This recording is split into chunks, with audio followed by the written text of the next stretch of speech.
Welcome to the Branding Room Only podcast, where we share career stories, strategies, and lessons learned on how industry leaders and influencers have built their personal brands. Now, let's get started with the show. Hi, all. It's Paula Edgar here, the host of Branding Room Only.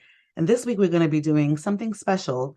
We're going to be talking about a new segment called Ask Paula, where I essentially take questions from my audience, from my listeners, from my viewers, and answer them like I used to do as Coach Paula one-on-one with my clients.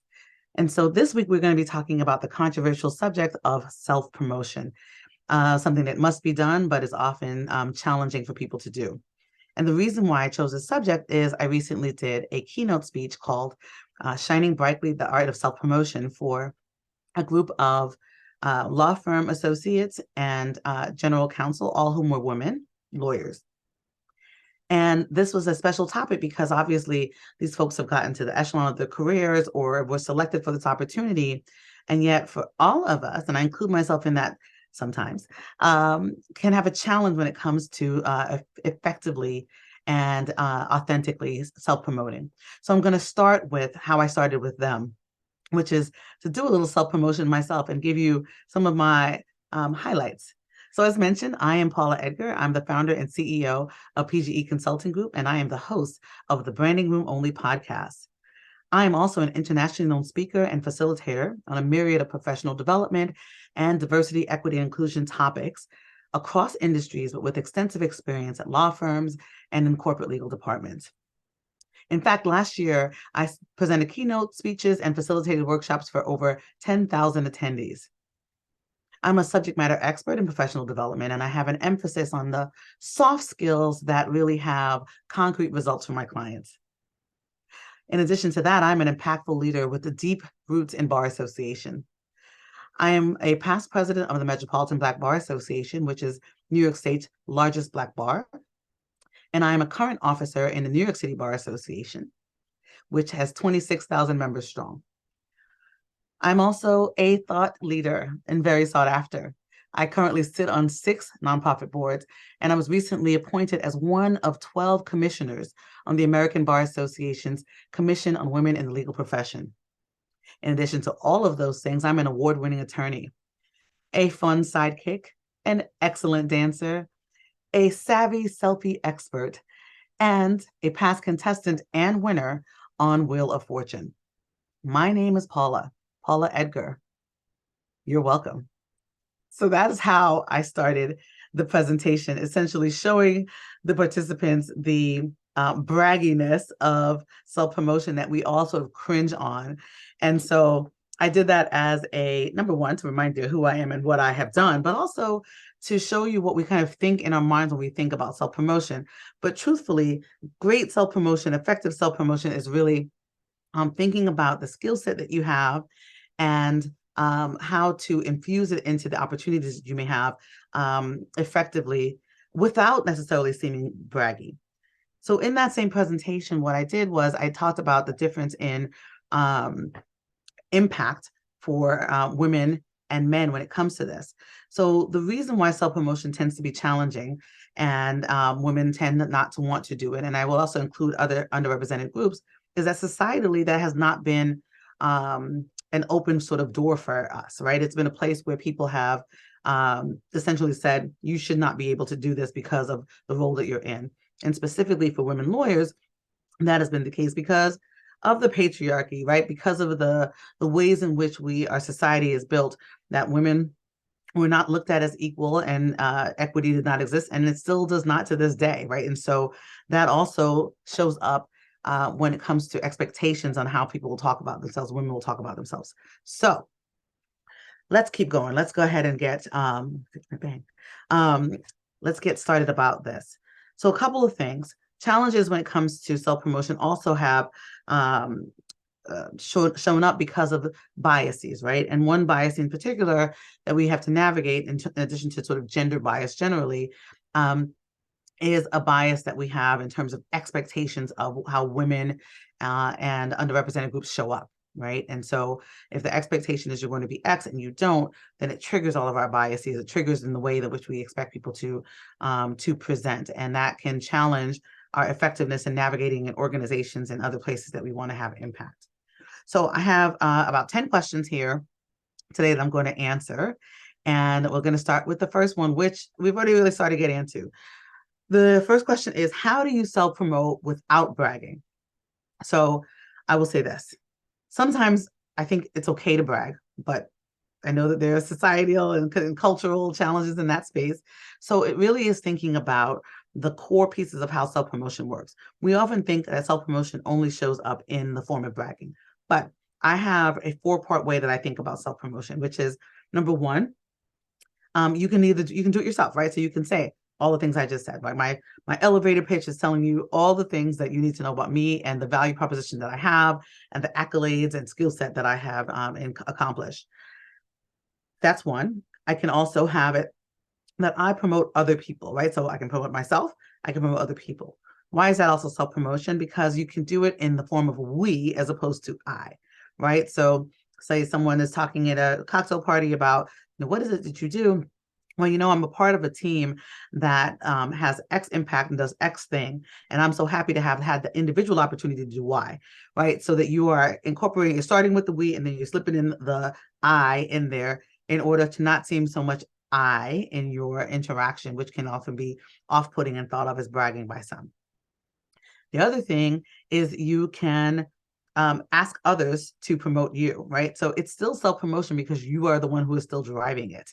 You're still the person who is catalyzing it happening. So that might show up in the, you're about to go into a meeting, you ask someone else who's a colleague of yours to ask a certain question that you have an answer to, or to introduce you to someone in a way that talks about who you are and how you add value, or nominates you for an award, right? So there's lots of ways that can happen. And the last piece is that you have someone or a group of people who will encourage you in your self-promotion, right? So it's sort of an accountability team. And that's helpful because it kind of leads into the number one piece, which is you doing it yourself, but they make sure that you are not falling to the wayside, because oftentimes when we think that we put our head down and just get the work done and step up with excellence, that's going to be enough. But I can tell you it is not. You need to be number one, excellent, right? You strive for excellence, but you also need to make sure people know your impact, know your value. And that is often not done by just sitting there and doing it, right? We hope that somebody's going to come in and say, my goodness, Paula, you've been sitting here with the door closed and your head down, but really killing it on all of the assignments. So I have come to give you this raise. It just doesn't happen that way, right? You need to have one, yourself in the corner, in your own corner, other people in your corner, and people who know how it is you add value. And it's that challenge of being able to let people know strategically that that folks have difficulty with, right? So other than those sort of 4 ways, you also want to think about not necessarily sharing the bullet points, but sharing stories that incorporate those bullet points, right? So it can be, insert question here, and then you tell a story that enables you to talk about your skill set or accomplishments or experiences that you may have had that are relevant to the conversation. Similarly, as you're doing it and sort of, trying to take baby steps in all that you do and working towards strategic self-promotion, you can ask for feedback, right? Ask your friends, your colleagues, your mentors. I've recently been working on this. As we're talking to other folks, or you see me in meetings or other opportunities for self-promotion, I would love for to hear your feedback. There's the things that I should have done better, or was I doing well, and should I continue on the course, right? So then it's not bragging. It is being thoughtful about how you're incorporating your who, your what, your why, and your impact in order to be seen and hopefully elevate and to, promote your value. Okay, next question. How do you toe the line between advocating for yourself and falling in line to be a good team player? So I don't think those two things are separate. I think that you can advocate yourself and be a good team player as well. But there, like everything else that I'll be saying today, there's a time and a place and there's context around what you do and when you do it, right? So I think it is helpful for you within team opportunities to continually have open communication, right? To be talking about what the needs and goals and vision for the team is, and then figuring out how you can add value there and how you can share your perspective so that people know and listen to your value add, as opposed to thinking that you're not focused on the team and its output, but you're thinking only about yourself. There's a balance there, but it requires you to maybe sometimes watch other people and how they do it if you think they do it well, or if you don't think they do it well at all, figuring out what you shouldn't do. But in addition to that, thinking about their perception and then how you can navigate with the culture that you're in order to get what you want. Also, again, going back to the we, right? Thinking about how you had collaboration before and how your individual output and individual impact has affected and impacted the team. And then remember, like, if you think that folks are perceiving you as not being a company person or being a good team player, then think about when you want to pick your battles, right? Sometimes it's not the right time to self-promote. Sometimes it is, and you want to really say that I'm frustrated with the fact that I'm not thought of in this way, when in fact I am. And here are some of the things that I have done to help with the team. And so while you're doing that, you're also self-promoting, the irony. So I hope that is helpful with that answer. And the next question is, what can I do to stop acting from fear? And I thought this question was interesting because, right, there is a challenge, there's a fear in what happens if I self-promote and it doesn't go well. And number one, it is sort of understanding yourself. What is it that you need in order to have confidence or to step up in that space in ways that you may not have done before? And I remind people when I'm doing presentations that even world-renowned, fantastic performer and entertainer Beyonce has to show up as somebody else, as Sasha Fierce, in order to go on stage, right? Because she has some imposter syndrome. She has some fear of going on stage as herself. So think about what you're hearing, what your internal dialogue is, and then remember, and I'm going to actually group the next question in, which is how to deal with imposter syndrome, into this one, because I do think imposter syndrome can come from fear. It's fear from a lot of different spaces, though. Is that you remember, you hear the negative thoughts in your mind, and then you have to have something immediately after that to say, no, that's not true. And I always say, it's why try and find the lie. Like, why is this happening? Is it because this is something that is really intense for you, that you're nervous because it's a high stakes thing? Whatever the thing is that's making you feel scared and have that fear and it's triggering the imposter syndrome, think about what's why. Like, why am I feeling this way? Why do I have those butterflies in my stomach, or whatever, however it's impacting you? And then think, okay, I know why. Now, what is the voice in my mind saying? It's saying that, oh my gosh, they're going to figure you out. They're going to realize that you did your bio on ChatGPT and it's fake, or whatever the thing is that you're making up in your head, and then realize that that is wrong, right? So remember, you were hired for the space that you were in. You've received accolades for the things that you were able to do, like all of your the wins that you've had in the past. Tell them to yourself and have those in a place where you can quickly find them. So when you need to counteract that fear and that imposter syndrome, you have tools there. And if that doesn't work for you, replacing those thoughts, find somebody else to say, hey, I'm having a challenge right now. I need you to tell me how fabulous I am. And that's a good way in having that, your personal board of directors or your squad, like I like to call them, or you're just good friends and family, to remind you that you are in fact wonderful and your value add is tremendous. And then the other thing I would say to you is that if you are consistently sort of experiencing fear or that imposter syndrome, whatever you're trying to do, don't necessarily think about having to do it in a huge motion, like a huge way. Think about doing it in small baby steps, like small risk, to see how it goes, right? So those little wins help to make big wins happen faster. And again, I think just, grouping it in with the other question about imposter syndrome is to find people to give you feedback, to get people to say to you, remember all of the accolades that you have, remember how great that you are. And then when you do have those achievements, right, celebrate them. It helps to mitigate that on your shoulder that's saying the bad stuff, and to highlight and hype the shoulder that's saying all the great stuff. So I hope that that is helpful.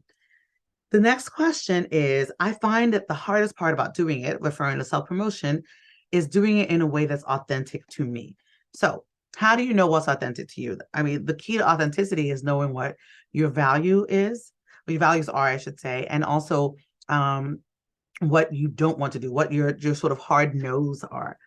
That can help you to put everything through that lens and enable you to then navigate in a much more authentic way, right? Authenticity is often thought of as this sort of one and done or 0 to 10, but really when you think of authenticity, it's a scale.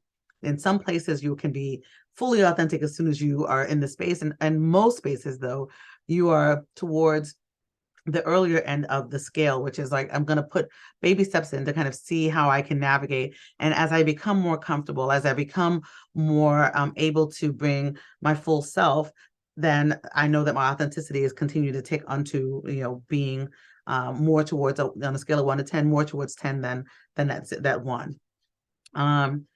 You also want to think about authenticity in that you have to mitigate your modulate your communication and the way that you navigate depending on the context, right? So I might be really authentic with a group of people who are similar to me, but be cautiously authentic because I'm never, and we should never be not authentic, just in that scale. In a group of people who are different or new for me, I'm just kind of navigating in order to check out what makes sense. Okay. Next question is, how do you gauge a barometer for where the self-promotion becomes aggressive rather than helpful? It feels impossible. So I would say that, again, going back to that strategy of asking for mentors or your peers or even folks who you trust who are in a more supervisory role to help you to gauge how you're showing up. Because if you perceive it as being aggressive, it may just be that you are internalizing some of the biases that exist within our society and within perhaps your institution to feel that way, but it might not actually be so, right? So, I often think that sometimes we are uncomfortable, not because of ourselves, right? But because of where we are seated. And so you just have to be able to get enough context and feedback to gauge for yourself which it is, right? Are your values being met? Are your skills being recognized? Can you and do you have supporters? Can you get support and do you have supporters? So let me think. The other thing that I would think about here is that sort of gauging the barometer is if you feel like you're doing it often, like you are consciously self-promoting often, then maybe take a pause, right? To see how that shows up and for yourself as well as for others. And then thinking about maybe being more strategic and doing it with certain people because you want to have visibility. And again, not always it being you, but thinking about other people speaking up on your behalf, etc. This really takes iteration, right? It's not always going to be 1 + 1 = 2. Sometimes you're going to have to, divide and multiply. And I don't even know why I'm using a math analogy because I definitely do not like math, but you know what I mean. So, and then the other piece is really thinking about after you've done it, how do I feel? But remember, sometimes your gauge of your feelings is not correct. So I would do a combination of these things to ask others to see how you feel. And also using that sort of emotional intelligence to see how it's being received from the people who you are targeting in your self-promotion. Okay, so next one is, I was told that women, unlike men, work trying to prove value. How do you self-promote without falling into that proving value situation? So yes, because of the way bias shows up in our institutions and our society, there's something that's called prove it again bias that women and underrepresented groups often will experience. And that essentially is that they are often asked to prove over and over again their value. What this person is asking is how to not fall into the trap of doing it without being triggered to do it, right?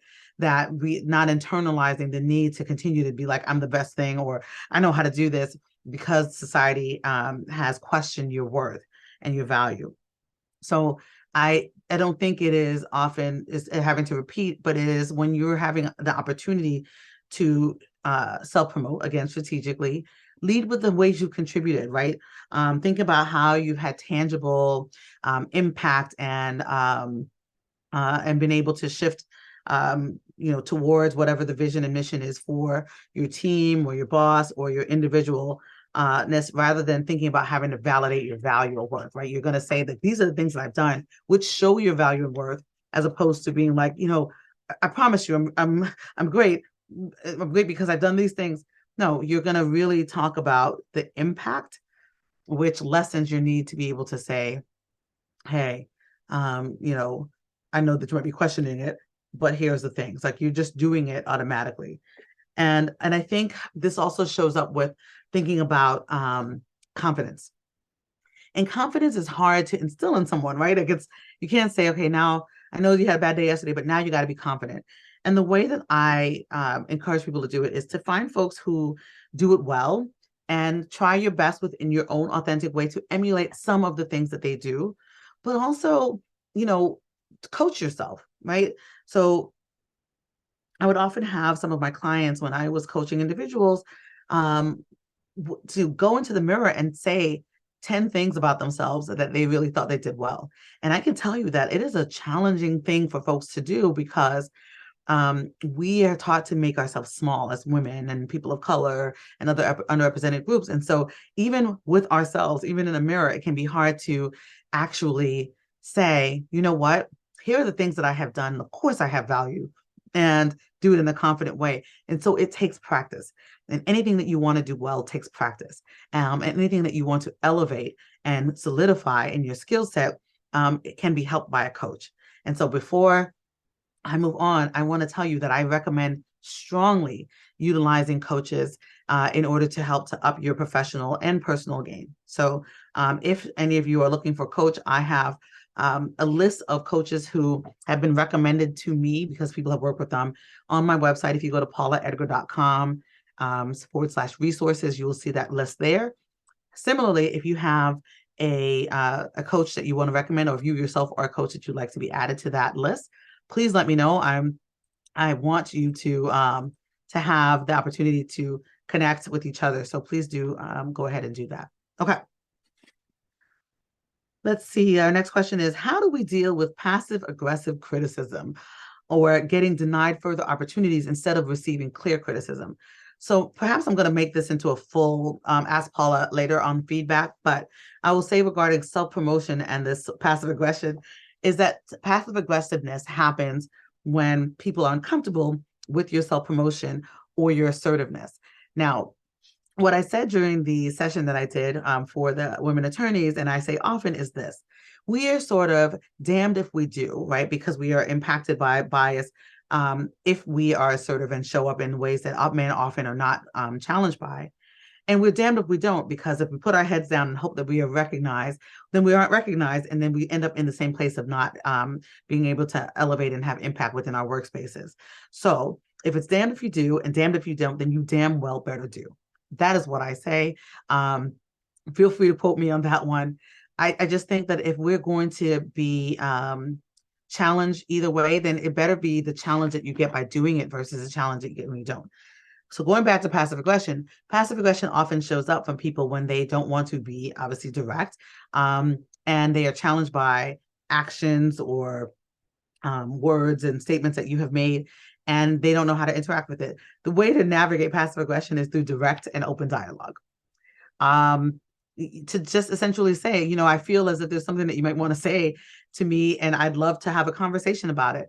It helps people to recognize, number one, that they're being passive aggressive, and that truthfully, if you want to be helpful and you want things to shift because a person has gotten the feedback, then passive aggression is not the way to do it. It often triggers people and angers people, as opposed to helps and supports what you may be looking for as a shift. So seeking that direct feedback, and then again, advocating for yourself, right? Talk about the things that you have achieved and what the things that you want. And because if you want opportunities, we can often think that people will just know, like, you'll just know that you want to be partnered, just know that you want to, get a raise and have a promotion. But there are often times that people are looking for you to make the ask, or to at least assert that that is your intention or your mission and your vision and your goal. So self-advocacy and self-promotion are key to letting people know. And then if it is not received well, then at least you can hopefully have a dialogue about the feedback to figure out how you can get to that space. Right. I'm not a big fan of no's. It's kind of like, what then? Or maybe later. Let's figure out how to make that no into a yes eventually. And that takes strategy. But don't be afraid to seek that direct feedback. Passive aggression is not the correct way to give feedback. Constructive feedback we all need in order to get better. But because people are not taught how to give feedback well, it can be very challenging. So I will just say this: if you want somebody to get your point, say it. Say your point. Like, I want to have a conversation with you. I have this and this feedback. Right? You don't have to do it in a mean way, because it's not mean if you're actually caring about that person's trajectory and your organization culture. You should be giving feedback effectively and impactfully. Okay. Next question. If we know people are going to react badly to bragging, why do we have to do it? Maybe we can just get farther by acting how the men want us to. So I actually answered this question live, but I thought it would be helpful to answer it here on my podcast, because a part of branding is understanding who you are, what your value is, and what your skill sets are, and how it kind of creates that magic to what is your personal brand. Not everybody is your person. Not all people are your people, right? And so people will sometimes react badly to bragging, but that doesn't mean you shouldn't do it. It just means that you may need to modulate with those folks, right? Or it may mean that space and that organization or that opportunity is not one for you. It requires you to be self-reflective and also thoughtful about the culture that you're in, and to receive additional feedback to know whether it's you or if it's them. But I don't think the answer is not doing it. We have to do it. There have been countless studies that will talk about the fact that women and people of color and underrepresented groups are harmed by our lack of self-promotion.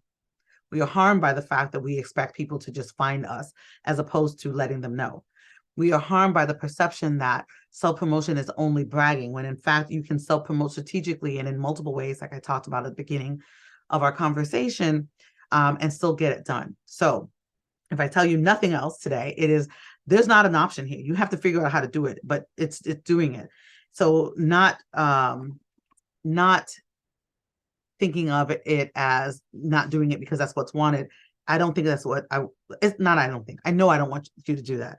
And think about it not as bragging, but sort of as like self-advocacy. Like, if you don't do it yourself, who's going to do it for you? If you don't catalyze the opportunities and the knowledge about your skill set and your value add, no one else is going to do it. And you don't have to do it in a way that makes you uncomfortable. You do it in a way that is authentic to you, in a way that helps you to feel, I wouldn't say comfortable. I would say that helps you to feel authentic about it. Oftentimes the goal and wish, right? We all want to be comfortable, but my therapist always says growth begins where comfort ends. And so in order for us to grow, we have to recognize that we shouldn't be in the state of comfort, right? We want to be, a little bit uncomfortable all the time as we continue to go towards growth and elevation and new opportunities. So do that. And then my last question for you before I close today is it's hard to know when to self-promote. Not every situation feels like the right time. Any advice? So not every situation is the right time, right? Let's be very clear that it requires understanding when to self-promote requires a lot of listening first, understanding context, understanding culture to know when it's appropriate.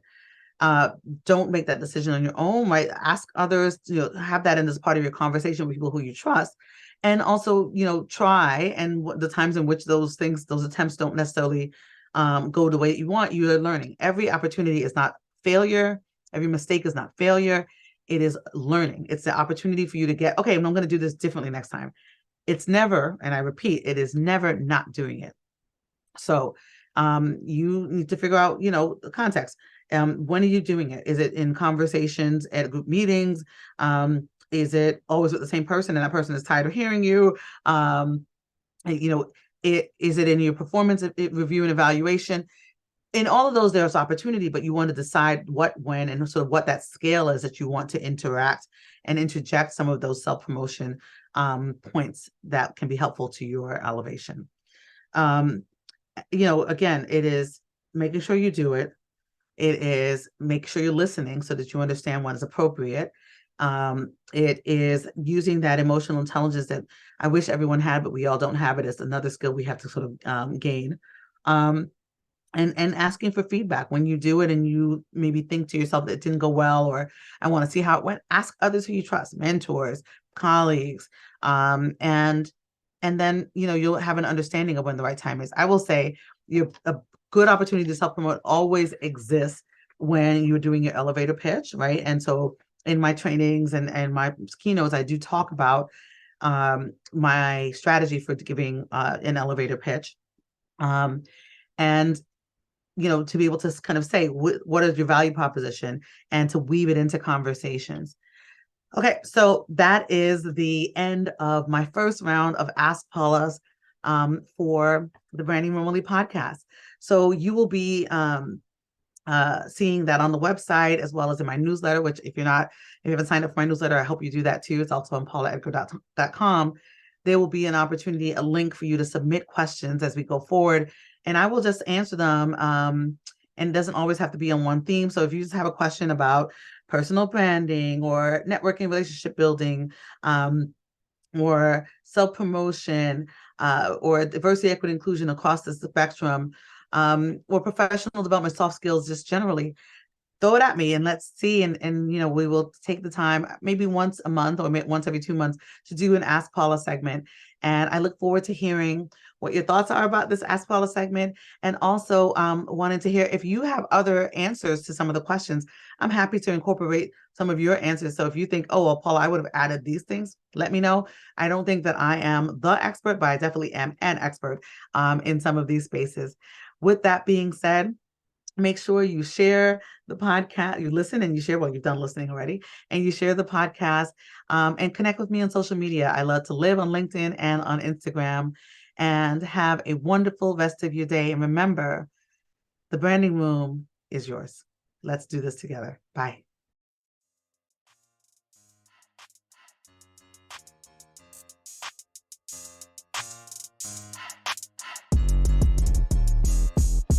Thanks for listening to the Branding Room Only podcast.